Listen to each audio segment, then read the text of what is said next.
દિલ્હીના નાગરિકોને પૂર્વ મુખ્યમંત્રી અરવિંદ કેજરીવાલ દ્વારા અપાયું આશ્વાસન. દિલ્હીના પૂર્વ મુખ્યમંત્રી અરવિંદ કેજરીવાલે દિલ્હીના નાગરિકોને આશ્વાસન આપ્યું કે છેલ્લા 10 વર્ષથી તેમની સરકાર સતત કાર્યરત છે અને પ્રથમ 9 વર્ષમાં નાગરિકોને કોઈ મુશ્કેલીનો સામનો કરવો પડ્યો નથી. તેમણે જણાવ્યું કે અમે દિલ્હીના નાગરિકોને તમામ પ્રકારની સુવિધાઓ પૂરી પાડવા માટે તમામ પ્રયાસો કર્યા છે.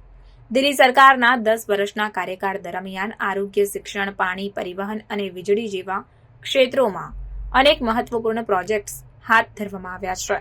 કેજરીવાલે જણાવ્યું કે અમે આરોગ્ય ક્ષેત્રમાં મોહલ્લા ક્લિનિક્સની સ્થાપના કરી છે, જેનાથી નાગરિકોને પ્રાથમિક આરોગ્ય સેવાઓ સરળતાથી ઉપલબ્ધ થઈ છે. દિલ્હી સરકારના 10 વર્ષના કાર્યકાળ દરમિયાન નાગરિકોને વિવિધ સુવિધાઓ પૂરી પાડવામાં આવી છે અને વિકાસના અનેક પ્રોજેક્ટ્સ હાથ ધરવામાં આવ્યા છે.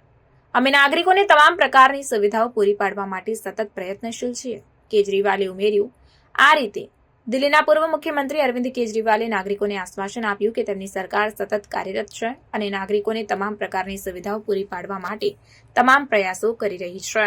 दिल्ली के लोगों को ये आश्वस्त करना चाहता हूँ कि हमारी अब लगभग 10 साल हो गए सरकार चलाते हुए और आप लोगों ने देखा होगा कि पहले 9 साल में आपको किसी भी तरह की हमने तकलीफ नहीं आने दी, चाहे वो सड़कें हों, चाहे वो अस्पतालों का वो हो, बिजली हो, हर तरह की सुविधा हमने दिल्ली के लोगों को देने की कोशिश की. इनफैक्ट पूरे देश के अंदर जो सुविधाएं आज दिल्ली के लोगों को पिछले 10 साल से मिल रही हैं वो उस किस्म की सुविधाएं पूरे देश में कहीं नहीं मिल रही हैं. लेकिन पिछले 1 साल के अंदर आप देख रहे हैं कि किस तरह से एक के बाद एक मंत्रियों को जेल में डाल दिया इन्होंने, दिल्ली को ठप करने की कोशिश की, दिल्ली के काम रोकने की कोशिश की, दिल्ली सरकार को डिरेल करने की कोशिश की. उसके बावजूद भी हम लगे हुए हैं, हम डटे हुए हैं. अब मैं बाहर आ गया हूं और जितने भी रुके हुए काम थे और जो जो तकलीफ़ें और समस्याएं लोगों को हैं, मैं उनको आश्वस्त करना चाहता हूं. उन सब की तरफ हम लोग अब ध्यान दे रहे हैं और आपकी समस्याओं का निवारण करना हमारा फ़र्ज़ है. मुझे पता चला है कि दवाइयों की कमी बहुत ज़्यादा हो रही है अस्पतालों में और मोहल्ला क्लिनिक में. इन लोगों ने दवाइयाँ बंद कर दी. इन लोगों ने अस्पतालों में और मोहल्ला क्लिनिक में जो फ्री टेस्ट होते थे वो बंद कर दिए. इन लोगों ने जो फरिश्ते स्कीम होती थी, जब किसी का एक्सीडेंट हो जाए दिल्ली के अंदर उसको फ्री इलाज होता था, वो बंद कर दिया. इन्होंने सड़कों का रिपेयर बंद कर दिया. इन्होंने ओल्ड एज पेंशन बंद कर दी. इन्होंने इस तरह से कई सारे काम हैं, कई होमगार्ड्स की और कई लोगों की तनख्वाहें बंद कर दी. वो सारे कामों पे अब हम लग गए हैं. जो जो दिक्कतें जो काम बंद किए गए, आतिशी जी से मैंने कहा है ये हमारी सरकार उन सारे कामों को चालू कराएगी और जो समस्याएं लोगों को हुई इसकी वजह से वो अब समस्याओं का निवारण करने की कोशिश करेंगे. तो हमने देखा कि सड़कों की हालत अच्छी नहीं थी.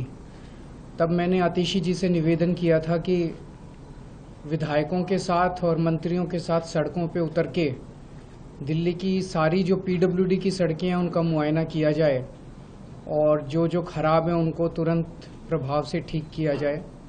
इस बारे में मैंने आतिशी जी को चिट्ठी भी लिखी थी. तो मुझे खुशी है कि इन लोगों ने सारे हमारे पार्टी के विधायकों ने, लीडर्स ने और मंत्रियों ने सड़क पे उतर के रात दिन वो इंस्पेक्शन किया है और सड़कों का मुआयना किया है और कितनी ख़राब है, कौन कौन सा काम करने की ज़रूरत है, उस सारी रिपोर्ट एक बनाई है और रिपेयर का काम भी शुरू हो गया, रिपेयर का, रिकारपेटिंग का. तो मैं आतिशी जी से कहूँगा कि एक बार आपको वो बता दें. अरविंद जी के बेल पे बाहर आने के बाद वो और हम इंस्पेक्शन करने के लिए पीडब्ल्यूडी की कई सड़कों पे गए थे. मुझे उन्होंने एक पत्र भी दिया दिल्ली विधानसभा में पीडब्ल्यूडी की सड़कों की रिपेयर मेंटेनेंस को लेके. उसके बाद से दिल्ली की सरकार तुरंत प्रभाव से युद्ध स्तर पर पीडब्ल्यूडी की सड़कों को ठीक करने का काम कर रही है. एक ऑल मिनिस्टर्स मीटिंग बुलाई गई, जिसके बाद दिल्ली सरकार के सारे मंत्री, सारे विधायकों ने, पीडब्ल्यूडी के सारे इंजीनियर्स ने 1 हफ्ते के समय में दिल्ली की सारी पीडब्ल्यूडी की सड़कों का मुआयना किया. पीडब्ल्यूडी के पास दिल्ली की 1400 किलोमीटर की सड़कें हैं और कुल मिला के 7000 किलोमीटर का लेन लेंथ इन सड़कों का है.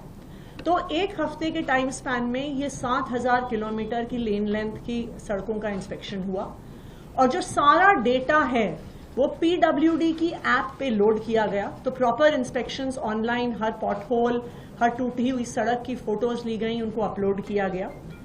जो इन इंस्पेक्शन से निकल कर आया है वो मैं आपसे शेयर करना चाहूंगी और नेक्स्ट स्टेप्स क्या क्या हैं। इस इंस्पेक्शन से 89 रोड्स को पूरी तरह से रीकारपेटिंग और रीस्ट्रेंथनिंग के लिए आइडेंटिफाई किया गया है। ये तकरीबन 230 किलोमीटर सड़कें हैं, 1240 किलोमीटर की लेन लेंथ है। इन 89 रोड्स में से 74 का टेंडर कर दिया गया है और आने वाले कुछ दिनों में ही इनका काम इन 74 सड़कों का शुरू हो जाएगा।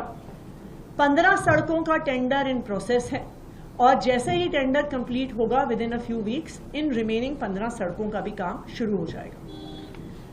कुछ ऐसी सड़कें हैं जहां पे पूरी सड़क को रिकारपेट करने की जरूरत नहीं है, पूरी सड़क को बनाने की जरूरत नहीं है। कुछ पैचेस हैं, कहीं पे 100 मीटर सड़क खराब है, कहीं पे 50 मीटर